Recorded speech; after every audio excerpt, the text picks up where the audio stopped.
Bien-aimés, nous vous saluons dans le beau et précieux nom de notre Seigneur Jésus-Christ de Nazareth, lui qui de toute éternité est Seigneur. Il nous a encore unis, Seigneur, en ce moment pour nous parler de sa part, pour nous faire du bien, pour nous rendre ministère, parce que sa parole est puissante. Sa parole fortifie, sa parole soutient, sa parole conseille, sa parole réconforte, sa parole guérit, sa parole libère, sa parole affranchit. Sa parole est tellement puissante. Vous savez, Dieu est tout puissant, mais il se limite lui-même à ce que dit sa parole. Donc vous avez raison de prêter votre attention à sa parole, car je vous assure que vous ne regretterez pas ce moment. Le Seigneur touchera votre vie, il vous fera du bien certainement. Et vous savez, la tradition de cette émission, oui, toujours à l'entame de cette émission, nous avons cette habitude de l'adorer. Alors, ensemble avec vous, alors adorons le Seigneur. Donnons-lui toute la gloire, parce qu'il mérite vraiment la gloire. Et nous sommes fiers de lui appartenir. Nous sommes fiers de lui appartenir.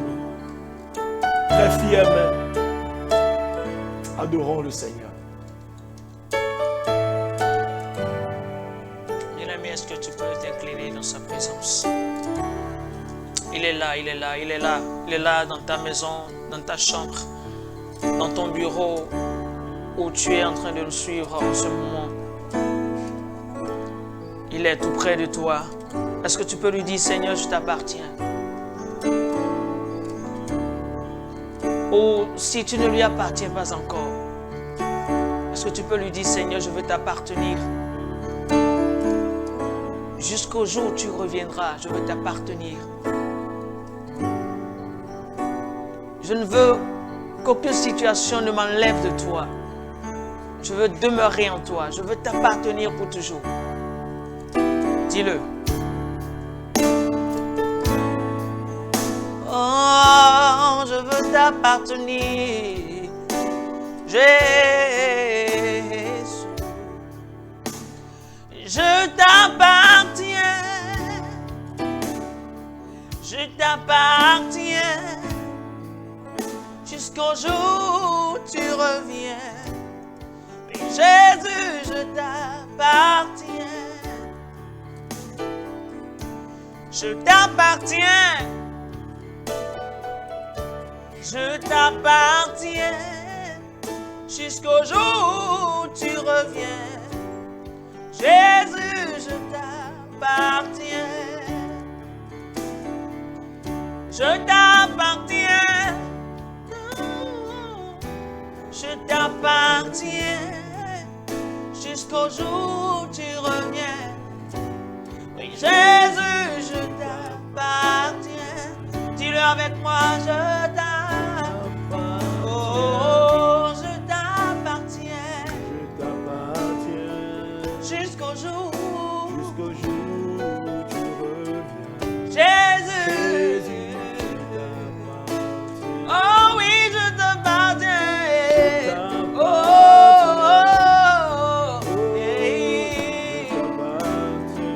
jusqu'au jour où tu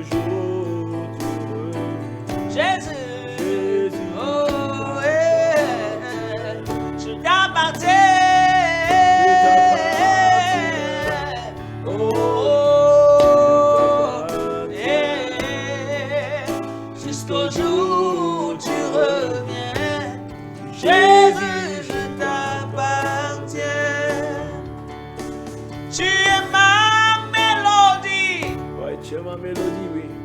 Tu es mon chant, jusqu'au jour où tu reviens. Jésus, je t'appartiens. Tu es ma mélodie. Oh, tu es mon chant. Hey, jusqu'au jour où tu reviens. Jésus, je t'appartiens. Oh, c'est toi ma mélodie. Oh,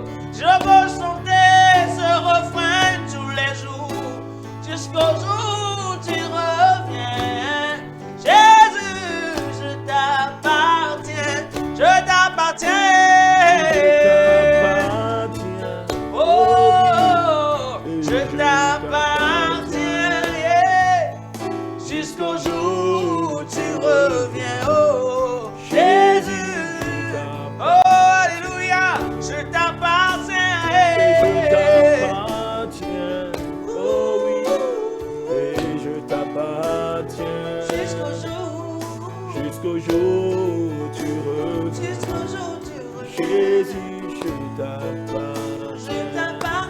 oh papa. Oh, je t'appartiens. Je veux demeurer en Jésus, toi.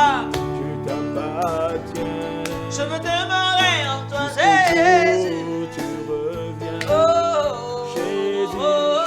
t'appartiens. Je veux demeurer. Je veux t'appartenir. Oui, je veux t'appartenir. Jusqu'au jour. Jusqu'au jour où tu reviens. Jésus, je t'appartiens. Oh, je t'appartiens, oui. Eh oui, je t'appartiens. Nous lui appartenons jusqu'au jour où il nous revient. Nous lui appartenons. Nous lui appartenons et nous sommes fiers de lui appartenir. Et nous lui appartiendrons jusqu'au jour où il revient. Parce qu'il revient, Jésus revient bientôt. Oui, nous lui appartenons. Quelles que soient les tempêtes, quels que soient les ouragans, nous voulons et nous désirons toujours lui appartenir. Parce qu'il revient bientôt. Et parce qu'il est notre chant, il est notre mélodie, il est notre espérance. Nous lui appartenons et il ne nous trahira jamais. Que son nom soit loué à jamais, que son nom soit exalté, magnifié. Et là où tu es, tu peux déjà pousser un alléluia, oui, à la gloire de son nom. Sois béni, sois richement béni, toi qui t'es joint à moi pour l'adorer. Sois béni, sois richement béni. Alors nous allons rentrer dans la parole de Dieu et ce que le Seigneur nous met à cœur, Seigneur, pour vous,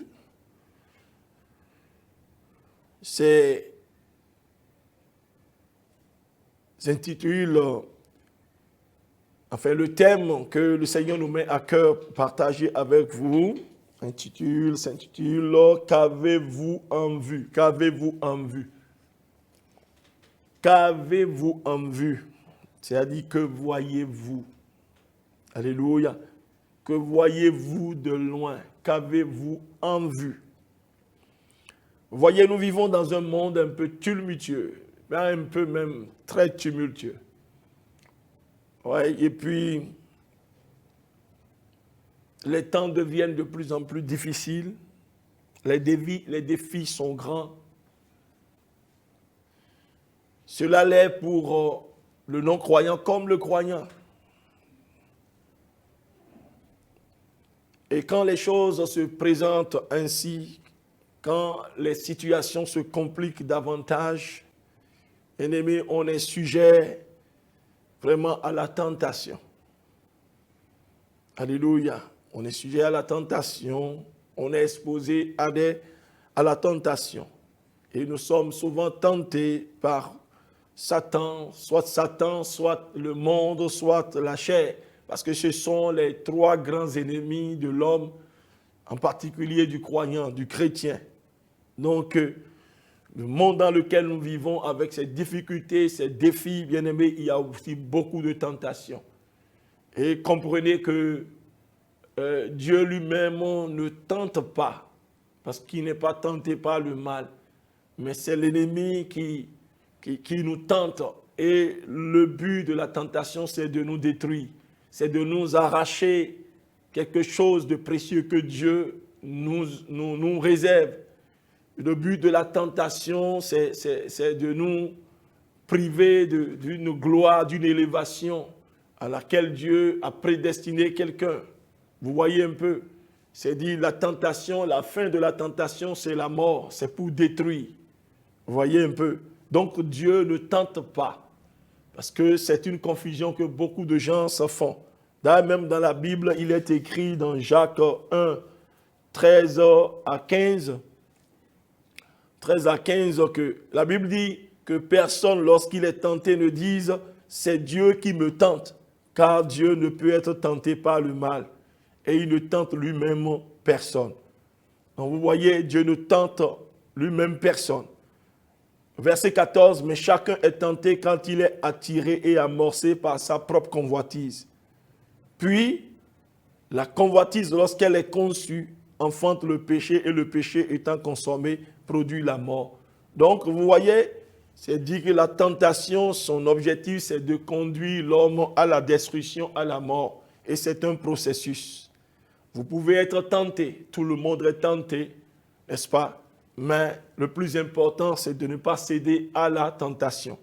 Comme quelqu'un pouvait dire, vous ne pouvez pas empêcher les oiseaux de voler au-dessus de votre tête, mais vous ne leur permettrez pas de se poser sur votre tête.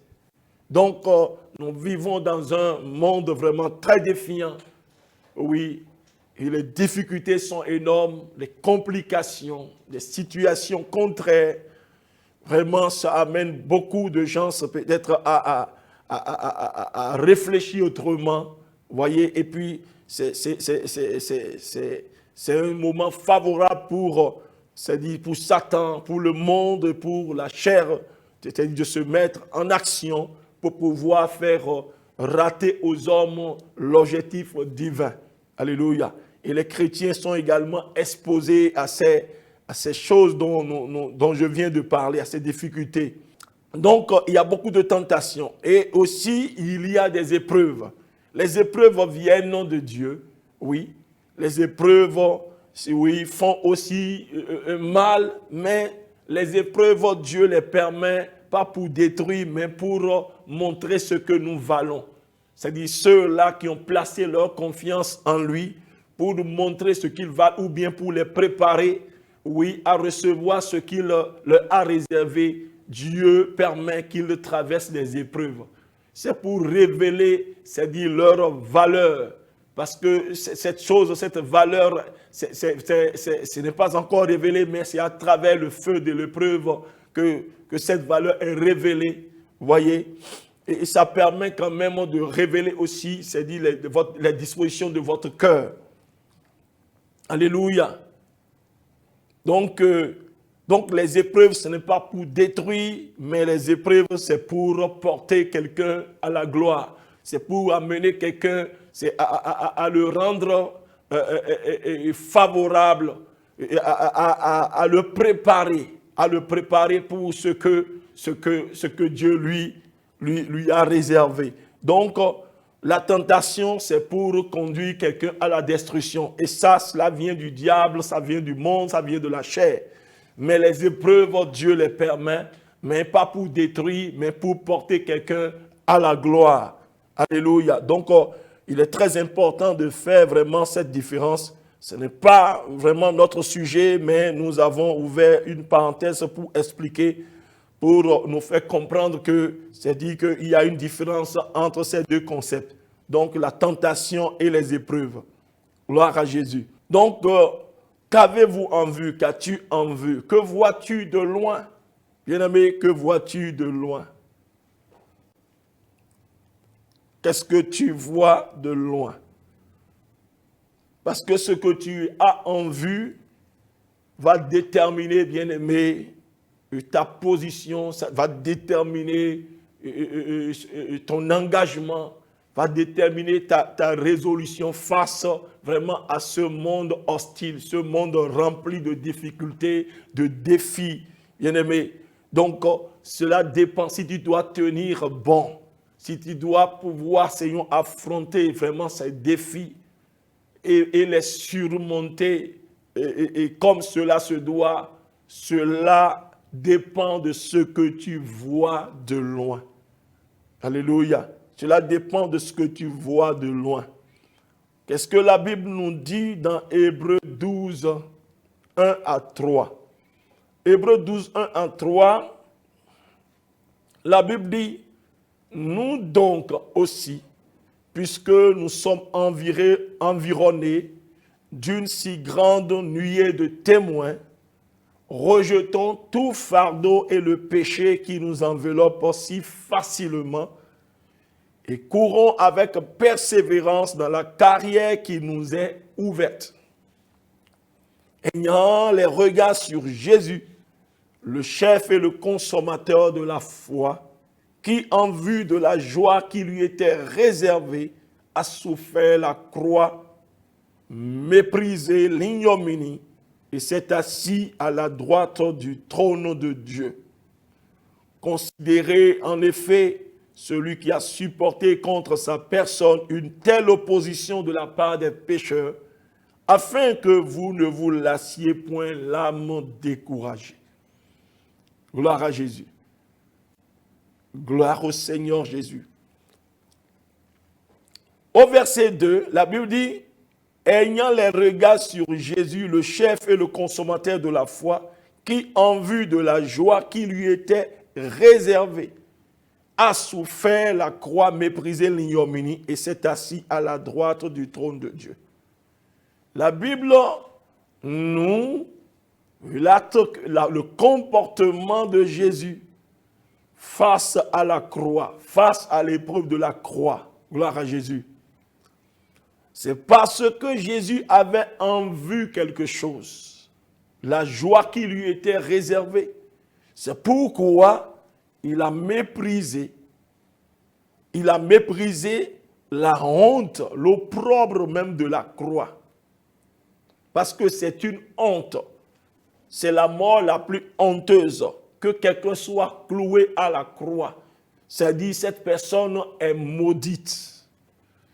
Et lui qui n'a rien fait, lui qui portait vraiment ce fardeau, à cause de toi et à cause de moi, il a dû supporter cela parce qu'il avait en vue quelque chose, une joie qui lui était réservée. Donc, c'est pour dire que Jésus puisait sa force vraiment dans ce qui lui était réservé. Donc, lorsque, oui, il a peut-être raison humainement de fléchir, d'abandonner, quand il porte un regard au loin et voyant la joie qui lui était réservée, alors, bien-aimé, il trouve la force d'avancer et d'affronter, bien-aimé, c'est-à-dire ce qui est devant lui, la croix. C'est pourquoi, n'oubliez pas, notre thème, c'est quoi? Que voyez-vous? Alléluia. Que voyez-vous? Lisons le même texte dans la Bible expliqué, dit, quant à nous, nous sommes entourés de cette grande foule de témoins. Débarrassons-nous donc de tout ce qui alourdit notre marche, en particulier du péché qui s'accroche si facilement à nous, et courons résolument la course qui nous est proposée.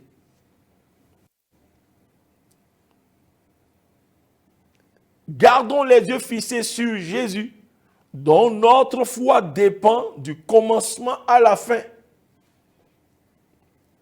Il a accepté de mourir sur la croix sans tenir compte de la honte attachée à une telle mort, parce qu'il avait en vue la joie qui lui était réservée. Et maintenant, il siège à la droite du trône de Dieu. Vous comprenez? Il avait en vue, bien aimé, cette joie qui lui était réservée. Et il a obtenu cela. Et maintenant, il siège à la droite du trône de Dieu. Et il puisait, bien aimé, sa force vraiment dans ce qui lui était réservé. C'est pourquoi il n'a pas tenu compte de la honte qui est attachée à la mort à la croix. Il n'a pas tenu compte des souffrances qu'il éprouvait, qu'il subissait. Injustement d'ailleurs, si on doit parler de sa propre personne, mais il subissait, oui, justement, à cause de nous, je vais dire, parce qu'il s'est substitué à nous. Est-ce que vous voyez? Donc, il portait le fardeau de nos péchés. Et nos péchés méritaient vraiment ce juste châtiment. Et il subissait cela. Vous voyez? Mais c'était tellement rude. Souvenez-vous, même dans le jardin de Gethsémane, mais lui-même, il a proposé à son père, s'il n'y a pas une autre alternative pour pouvoir enlever le péché de l'humanité. Mais le père lui a dit, non, tu dois boire cette coupe de douleur. Alléluia. Donc, bien-aimé, au-delà de cette coupe de douleur que Jésus devait boire, il voyait quelque chose qui lui était réservé. Et c'est ça qui le fortifiait davantage, qui le fortifiait. Et il a affronté la croix pour parvenir à la fin et il est assis à la droite de la majesté divine.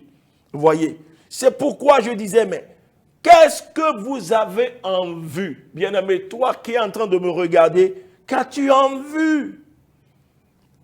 Qu'as-tu en vue? Parce que l'épître aux Hébreux, c'est dit dans ce passage que nous venons de lire, c'est dit nous demande tout simplement de prendre Jésus comme modèle.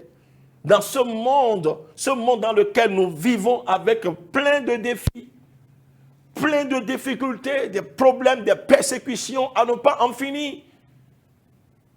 Le Seigneur est en train de nous dire à travers sa parole de prendre Jésus comme modèle, comme exemple, de porter les regards sur lui. Qu'a-t-il fait? Comment a-t-il relevé le défi de la croix? La Bible dit, un secret, qu'il voyait de loin la joie qui lui était réservée. Alléluia. Et la Bible a parlé, parce que vous savez, Hébreu 12, c'est dit, vient après Hébreu 11. Dans Hébreu 11, on a cité quand même des héros de la foi. Les témoins dont on parle ici, on parle de ces témoins-là, de ces héros de la foi cités en chapitre 11. Et quand vous lisez, c'est des gens qui avaient vécu et qui ont triomphé. Tu vois, non? Ils sont allés, ils ont surmonté les épreuves parce qu'eux aussi, ils voyaient de loin quelque chose de plus grand que ceux qui subissaient à leur époque.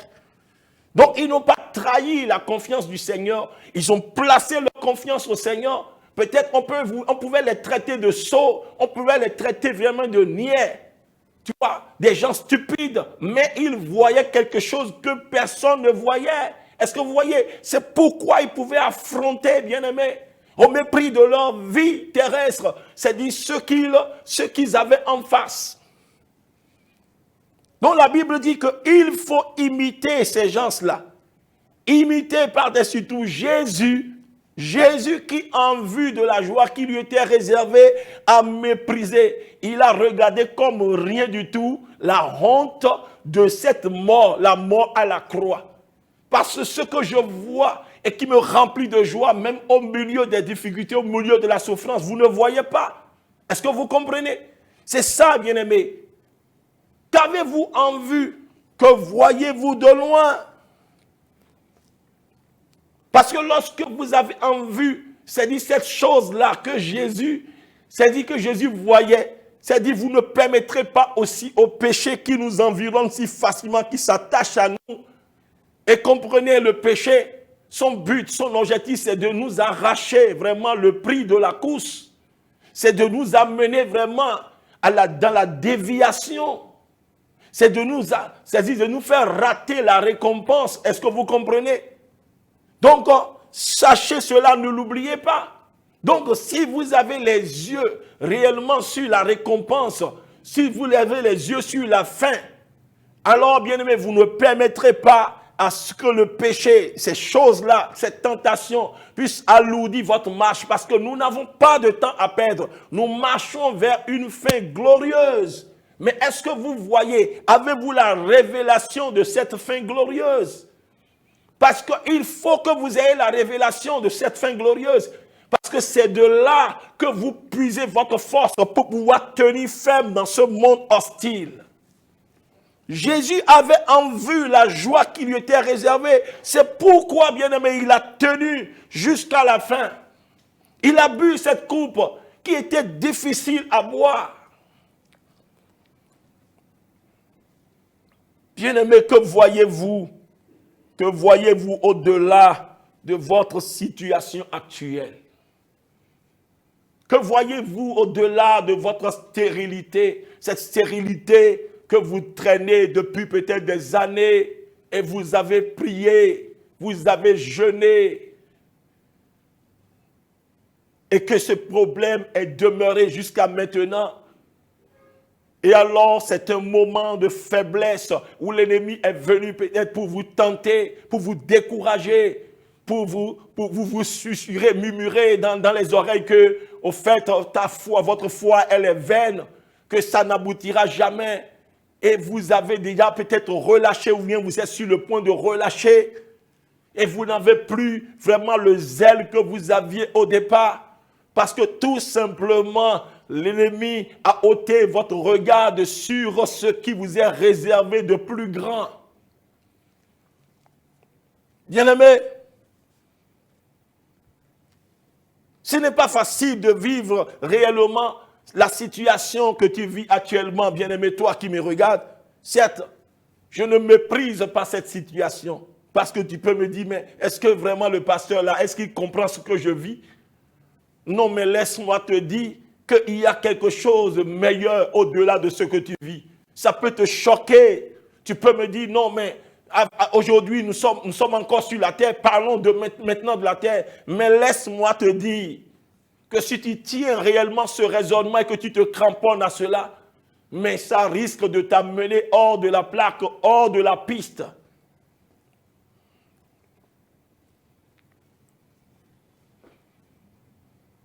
Gloire à Jésus. Qu'est-ce que tu vois au-delà de ta situation, de ta stérilité? Qu'est-ce que tu vois au-delà de ton célibat? Qu'est-ce que tu vois au-delà de ta maladie, de cette persécution, de cette succession, enchaînement de persécutions? Qu'est-ce que tu vois au-delà de ta déception, de la perte de cet être très cher?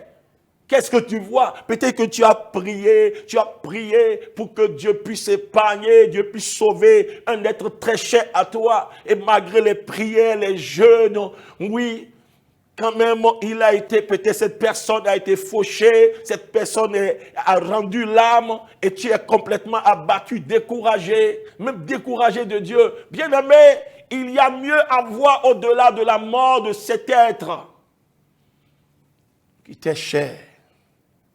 Que vois-tu, bien-aimé? Qu'avez-vous en vue? Qu'avez-vous en vue? Bien-aimé, tous ces champions, Hébreux 11, champions de la foi, ils ont donné l'exemple de la persévérance. Et la Bible nous demande vraiment, Dieu nous demande ici de les imiter et de continuer à marcher dans la foi et les yeux fixés sur Jésus. Jésus qui est le cœur de notre foi. Voyez, lui-même, il n'a pas hésité à affronter la mort et l'opposition injuste. Mais il a ainsi vaincu la mort et il vit éternellement assis à la droite de Dieu, bien-aimé. Alléluia. Bien-aimé, qu'est-ce que tu vois? Qu'est-ce que tu vois au-delà? Au-delà de ce que tu vis, c'est très important. Qu'est-ce que l'apôtre Paul nous dit?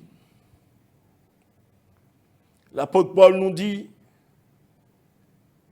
les témoins, il nous dit dans Romains 8, verset 18, il dit, j'estime que les souffrances du temps présent ne sauraient être comparées à la gloire à venir qui sera révélée pour nous. Les souffrances du temps présent ne sauraient être comparées à la gloire à venir qui sera révélée pour nous. C'est-à-dire que quelles que soient les souffrances que vous vivez actuellement, peut-être que tu souffres plus que peut-être l'autre,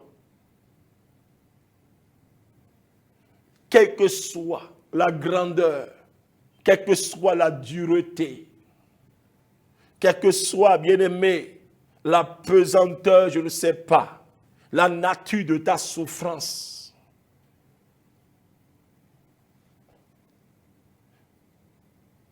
Paul dit que cela ne saurait être comparé à la gloire à venir qui t'est réservée, croyant. Tu peux dire, non, moi je souffre vraiment trop. Est-ce que réellement, c'est-à-dire la gloire dont vous parlez, est-ce que cela peut compenser? Bien-aimé, cela n'a rien. C'est-à-dire que cette gloire qui nous est réservée là, si cela s'évalue, c'est-à-dire si on peut vraiment prendre peut-être C'est-à-dire, on peut comparer, on peut prendre juste un morceau à la taille d'un grain de sable là. Mais cela dépasse vraiment en valeur, en grandeur, c'est-à-dire toutes les souffrances du monde réunies. C'est pourquoi je parlais de quoi? De la révélation. Paul a parlé de la révélation. Parce que quand on parle de la révélation, c'est dit que Dieu, Dieu te le montre à ton esprit. Ce n'est pas quelque chose qui peut être saisi par la chair, par les yeux physiques, non. Mais c'est spirituellement qu'on apprécie la chose. C'est spirituellement qu'on perçoit. Et c'est le Saint-Esprit qui vous révèle cela.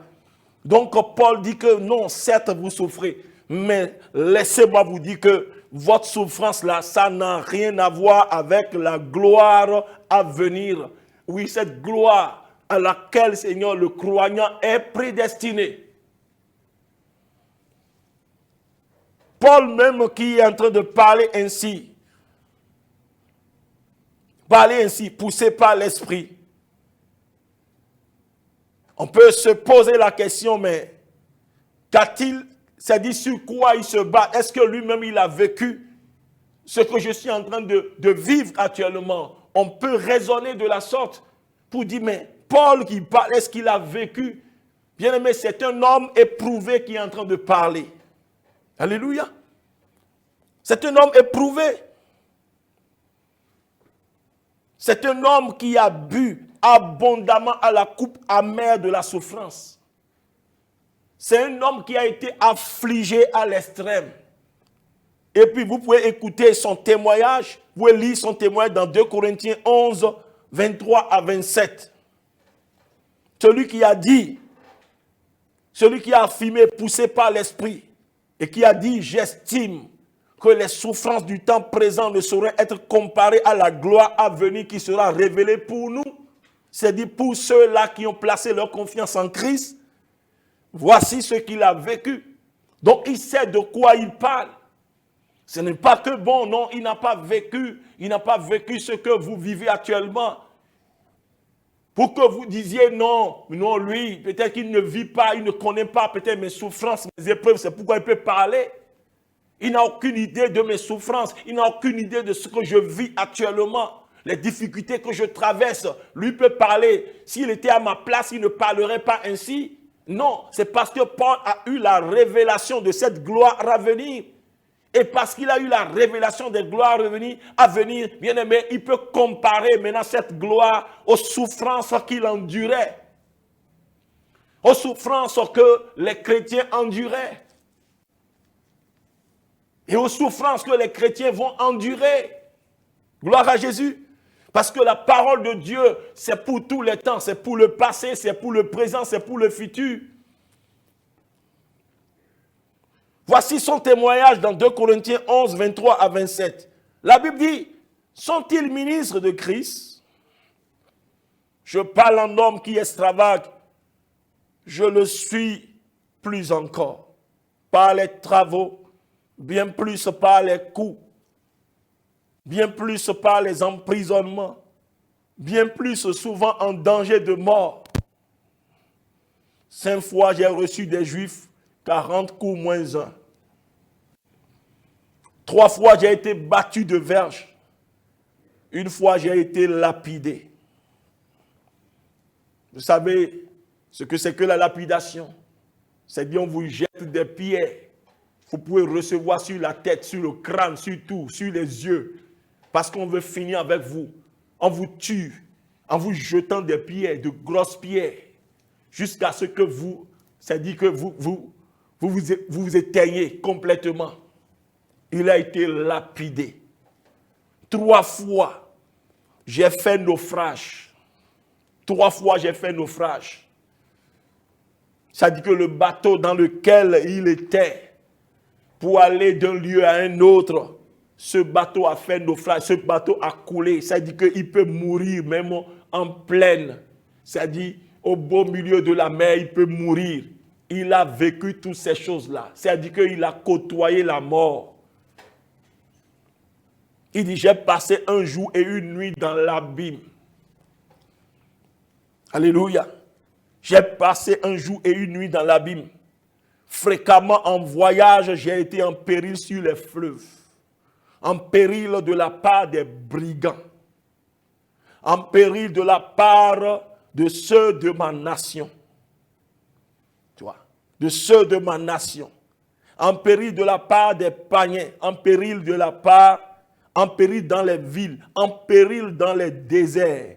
En péril sur la mer. En péril parmi les faux frères. Les faux frères. Même ceux-là qui se disent croyants, chrétiens comme toi. Paul dit qu'il était aussi en péril. Oui, parmi eux. J'ai été dans le travail et dans la peine, exposé à de nombreuses veilles, à la faim et à la soif, à des jeûnes multipliés, au froid et à la nudité. Il a connu tout cela.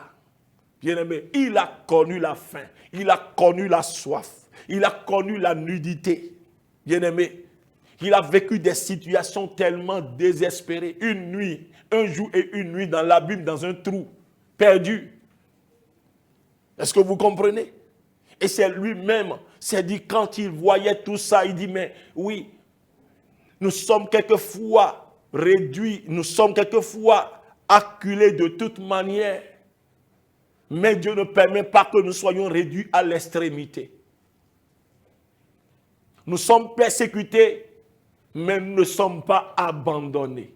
Est-ce que vous voyez? Donc celui-là qui est en train de comparer les souffrances actuelles à la gloire à venir, bien-aimé, il sait bien de quoi il parle. Il a vécu plus que tu vis actuellement. Tu es en train de souffrir de quoi? Peut-être que tu n'as pas d'argent, tu as un préavis. Et on va faire sortir, ou bien on t'a déjà enlevé la porte même de ta chambre, oui, et de ton appartement parce que tu n'as pas soldé, tu n'as pas payé, tu as peut-être des impayés. Ou peut-être que tu es auprès d'un mari et depuis des années tu n'as pas d'enfant et tu es devenu la risée même de ta belle famille. Et c'est pour cela même que tu en veux à Dieu. Ou peut-être que tu es en train de traîner réellement peut-être cette maladie. Laisse-moi te dire, Paul également était quand même quelque part malade. Il avait prié Dieu de lui ôter vraiment cet handicap, mais Dieu n'a pas ôté. Mais cela n'a pas émoussé son ardeur de servir le Seigneur. Quand Dieu lui a dit, non, je ne veux pas l'enlever, je veux que tu portes cela. Bien-aimé, Dieu lui a donné la grâce suffisante de supporter cela et de servir Dieu et d'achever pleinement sa course. Parce que Paul voyait quelque chose au-delà de cette souffrance actuelle. Parce que quelle que soit la taille de la souffrance, Paul savait que cette souffrance, elle est éphémère. Mais la gloire qui nous est réservée au-delà de cette souffrance, elle est éternelle. Et c'est en cela qu'il puisait sa force. Et c'est ce que le Saint-Esprit l'a incité à nous communiquer. Vous voyez?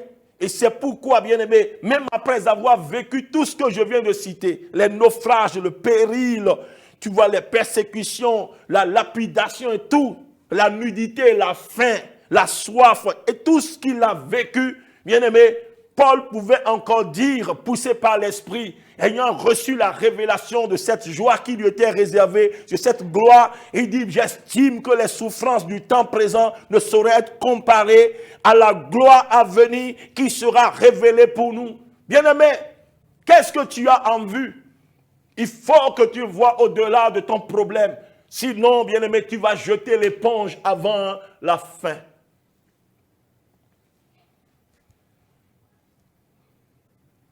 Parce que nous ne sommes pas de ceux-là qui se rétractent pour périr. Non, mais nous sommes de ceux-là qui persévèrent, qui gardent la foi et qui courent vraiment dans la carrière qui nous est ouverte jusqu'à vraiment saisir le prix de la course. Alléluia. Et le secret, c'est de voir de loin, c'est de voir au-delà de ton célibat, de voir au-delà de ta stérilité, de voir au-delà des mépris, des persécutions, des tribulations que tu subis en tant qu'enfant de Dieu, de voir, parce que, bien-aimé, il y a des raccourcis qui se sont proposés par-ci et par-là. La course ne nous est pas imposée, mais la Bible est ce qui dit que la course qui vous a été proposée. Donc, une proposition qui vous a été faite, vous pouvez l'accepter ou bien rejeter. Est-ce que vous comprenez? Mais saisis cela et cours. Ne laisse pas ces choses alourdir ta marche. Ces choses qui te sont données, qui te sont proposées par-ci, par-là. N'oublie pas, je te l'avais dit que la tentation, le but de la tentation, c'est de te ravir le prix de la course. Le but de la tentation, bien-aimé, c'est de te faire perdre, bien-aimé, cette gloire à laquelle tu as été prédestiné. Est-ce que tu comprends? Mais tu dois tenir ferme. Et pour tenir ferme, tu dois avoir sous les yeux la joie qui t'est réservée. Jésus est notre modèle, le modèle parfait. Parce qu'il avait en vue la joie qui lui était réservée, alors il a méprisé la honte de cette mort, la mort à la croix. Donc l'apôtre Paul savait de quoi il parlait. Bien-aimé, il a vécu des souffrances terribles, mais il pouvait dire qu'aucune de ces souffrances n'a rien à voir avec la gloire éternelle qui nous est réservée. Donc il pouvait tenir ferme et tenir ferme. Et je peux comprendre sa prière pour les Éphésiens. Dans Éphésiens 1, chapitre 1, versets 15 à 18, qu'est-ce qu'il a dit? Il dit, c'est pourquoi, moi aussi, ayant entendu parler de votre foi au Seigneur Jésus et de votre charité pour tous les saints, je ne cesse de rendre grâce pour vous, faisant mention de vous dans mes prières, afin que le Dieu de notre Seigneur Jésus-Christ, le Père de gloire, vous donne un esprit de sagesse et de révélation dans sa connaissance, et qu'il illumine les yeux de votre cœur, pour que vous sachiez quelle est l'espérance qui s'attache à son appel, quelle est la richesse de la gloire de son héritage qu'il réserve aux saints. Verset 18, je répète, il dit qu'il illumine les yeux de votre cœur pour que vous sachiez quelle est l'espérance qui s'attache à son appel, quelle est la richesse de la gloire de son héritage qu'il réserve aux saints. Bien-aimés, ce dont nous parlons ici, cela ne se perçoit pas avec les yeux physiques, mais c'est les yeux de l'esprit. Et c'est le Saint-Esprit qui ouvre vos yeux afin que vous voyez de loin ce qui vous attend. Alléluia. La Bible expliquait de ce même passage, dit, voilà pourquoi, maintenant que j'ai entendu parler de votre foi dans le Seigneur Jésus et de votre amour pour tous les croyants, je ne cesse pas de remercier Dieu à votre sujet. Je pense à vous dans mes prières. Et je demande au Dieu de notre Seigneur Jésus-Christ, au Père glorieux, de vous donner l'esprit de sagesse qui vous le révélera. L'esprit de sagesse qui vous le révélera. Et vous le fera vraiment connaître. Qu'il ouvre vos yeux à sa lumière afin que vous compreniez à quelle espérance il vous a appelé. Quelle est la richesse et la splendeur des biens destinés à ceux qui lui appartiennent? Dieu ne nous a pas appelés, bien-aimés, a priori pour le mariage. Dieu ne nous a pas appelés a priori, bien-aimés, pour, bien-aimés, je ne sais pas, pour ton voyage, pour le visa.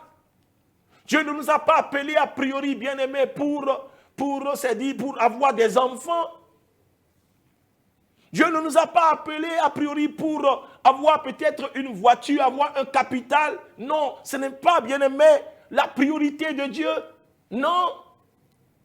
Dieu nous a appelés, bien-aimés, à être participants de sa gloire, à être là où il est, à partager, bien-aimé, avec lui sa royauté. Gloire à Jésus. Parce qu'il y en a, bien-aimés, qui disposent de ce que vraiment, c'est-à-dire tout le monde cherche aujourd'hui d'une manière ou d'une autre. L'argent, la voiture, le visa, il y en a. Mais ils n'ont pas ce que Dieu t'a réservé. Eux, ils n'ont pas ça. Et tout cela, c'est éphémère. Je ne dis pas qu'il ne faut pas les avoir, mais Dieu n'a pas dit d'avoir, c'est-à-dire le focus sur ces choses. Souvenez-vous, il a dit que recherchez premièrement le royaume de Dieu et sa justice, et le reste vous sera donné par-dessus. N'est-ce pas? Donc, bien-aimé, Paul est en train de prier aux Éphésiens, pour les Éphésiens. Il n'est pas en train de prier pour que Dieu puisse donner le mariage à celui qui est célibataire, qu'il puisse donner le visa à celui qui veut voyager, qu'il puisse donner vraiment des enfants à celui qui est stérile, bien celle qui est stérile. Il n'est pas en train de prier pour que quelqu'un puisse avoir un capital pour faire son commerce, quelqu'un puisse acheter sa maison, bâtir sa maison, sa voiture. Tout ça, non, c'est bien. Et Dieu veut nous les accorder, mais ce n'est pas sa priorité. Mais laissez-moi vous dire que même en tant qu'enfant de Dieu, mais Dieu peut décider de ne pas vous offrir, mais il y a quelque chose qu'il a promis, qu'il vous a réservé. Et ça là, cela ne ratera pas. Et il veut que vous ayez un focus, vous gardiez un focus sur cette chose. C'est ça qui vous donnera la force de traverser. Et vous continuerez à l'aimer, vous continuerez toujours à l'aimer et à le servir au même rythme, avec le même zèle, parce que vous avez cette chose-là qui ne manquera pas, qui ne ratera pas. Et Paul est en train de prier aux Éphésiens. Je prie afin que Dieu illumine les yeux de votre esprit, pour que vous puissiez percevoir. C'est ça qui va vous donner vraiment la vigueur. Cela qui permettra d'être déterminé, d'être engagé. C'est ça, bien-aimé. C'est ça vraiment l'objectif de la prière de Paul. Mais c'est une révélation. Et c'est l'esprit de révélation qui leur donnera accès à cette grandeur, à cette richesse. Il parle de quoi? La richesse et la splendeur des biens destinés à ceux qui lui appartiennent. Destinés à ceux qui lui appartiennent. Oh, que Dieu nous aide. Que Dieu nous aide, bien-aimés. Que Dieu nous aide.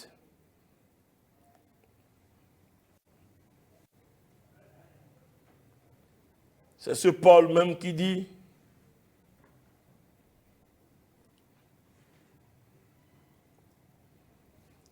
dans 1 Corinthiens 15, verset 19, il dit, si c'est dans cette vie seulement que nous espérons en Christ, nous sommes les plus malheureux de tous les hommes.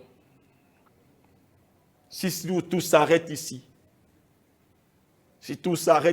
voiture, maison, c'est-à-dire avoir ses comptes remplis, Dieu veut bien nous donner toutes ces choses. Comme il peut décider de ne pas nous donner autant. Est-ce que vous comprenez? Mais si la vie, c'est dit, s'il croit en Christ, ce n'est que pour ça là. Il dit, mais vous êtes malheureux, le plus malheureux des hommes. C'est ça. C'est pour dire qu'il y a quelque chose de meilleur au-delà de cette vie. Cette vie que nous voyons, c'est avec nos yeux physiques, cette vie physique éphémère, il y a quelque chose au-delà. C'est ce qu'il dit. Et souvenez-vous, je vais citer rapidement un héros quand même dans Hébreux 11. Il s'agit de Moïse. Hébreux 11, versets 24 à 26. Je vais lire plutôt la Bible expliquée, Hébreux 11, versets 24 à 26. Peut-être avant de lire la Bible expliquée, je vais lire ce que Louis II nous dit, Hébreux 11, 24, 26 dit, la Bible dit, c'est par la foi que Moïse, devenu grand, refusa d'être appelé fils de la fille de Pharaon, aimant mieux être maltraité avec le peuple de Dieu que d'avoir pour un temps la jouissance du péché. Regardant l'opprobre de Christ comme une richesse plus grande que les trésors de l'Égypte, car il avait les yeux fixés sur la rémunération. Vous voyez? La parole, la Bible expliquée dit, par la foi, Moïse, devenu grand, renonça au titre de fils de la fille du Pharaon. Il préféra être maltraité avec le peuple plutôt que de jouir des plaisirs momentanés du péché. Momentanés du péché. il estima qu'être méprisé comme le Messie avait beaucoup plus de valeur que les trésors de l'Égypte, car il gardait les yeux fixés sur la récompense future. On peut le traiter de sot, on peut le traiter de stupide.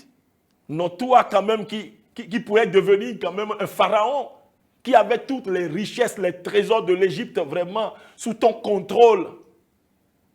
Toi qui pouvais avoir tout, comment tu peux vraiment dire que quoi, tu es hébreu, tu es juif et abandonner tout cela pour maintenant fuir et vivre dans le désert comme un berger vulgaire. Mais bien aimé, Moïse voyait quelque chose que les autres ne voyaient pas. Il voyait quelque chose. Il avait en vue quelque chose. Il avait en vue quelque chose. C'est pour dire, si vous n'avez pas en vue quelque chose, si vous ne voyez pas quelque chose, cette joie qui vous est réservée, bien aimé, vous allez jeter l'éponge dans ce monde hostile, tumultueux.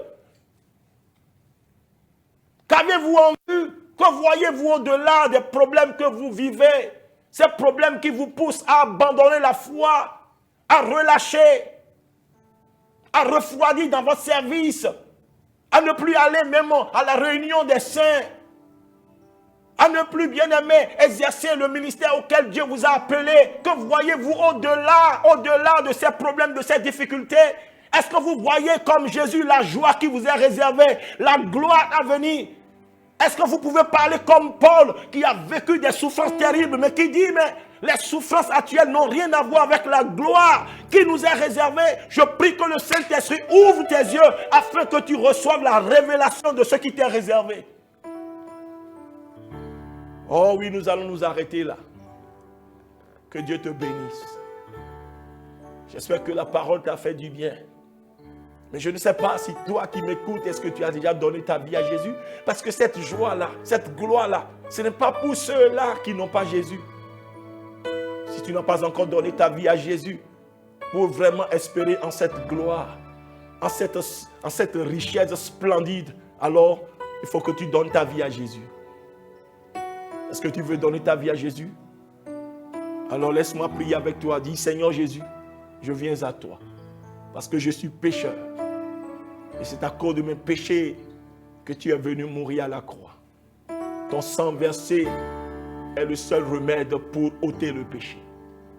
Seigneur, pardonne-moi, purifie-moi par ton sang précieux de tous mes péchés.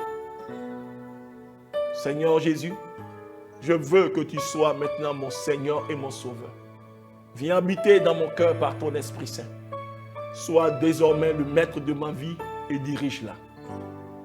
Merci Seigneur Jésus, parce que tu as fait de moi à l'instant même enfant de Dieu, je le crois. Merci pour ton Esprit Saint que tu m'as donné maintenant. Merci Seigneur Jésus. Au nom de Jésus, si tu as fait cette prière, laisse-moi te dire que tu es vraiment heureux, tu es sauvé. Et il faut maintenant que tu continues vraiment ta formation, ta croissance dans une église évangélique pentecôtiste où tu seras enseigné dans la parole, dans la vérité de la parole, pour grandir et pour connaître davantage cet héritage que Dieu t'a réservé. Que le Seigneur te bénisse. Prions Père, nous voulons te dire merci pour ce message que tu nous as inspiré, que tu nous as communiqué. Nous te rendons grâce et nous prions Père au nom de Jésus-Christ que, comme Paul a dit, que tu illumines les yeux de ton peuple. Tu illumines les yeux, Seigneur, de mon frère et de ma soeur, afin qu'ils puissent voir la grandeur de la gloire de l'héritage que tu nous as réservé. Pour ceux-là qui faiblissent, Seigneur, fortifie-les, relève-les. Tous ceux-là qui ont déjà abandonné, Seigneur, oh Dieu, dans ta miséricorde, ramène-les sur la voie, Papa. Tous ceux-là qui seront emportés par le vent de la tentation, Seigneur, oh Dieu, récupère-les. Ne permets pas que l'ennemi les égare totalement, Père. Récupère-les. Tous ceux qui sont découragés, Seigneur, fortifie-les, oh Papa. Tous ceux-là qui sont maintenant au milieu de la tempête, qui sont vraiment dans des difficultés terribles, Seigneur, qu'ils puissent écouter ta voix, qui leur dit que tu es avec eux. Parce que même acculés, non, ils ne seront pas réduits à l'extrémité. Seigneur, ouvre encore une porte. Donne-leur également de l'espace. Étends leurs limites afin qu'ils puissent souffler encore.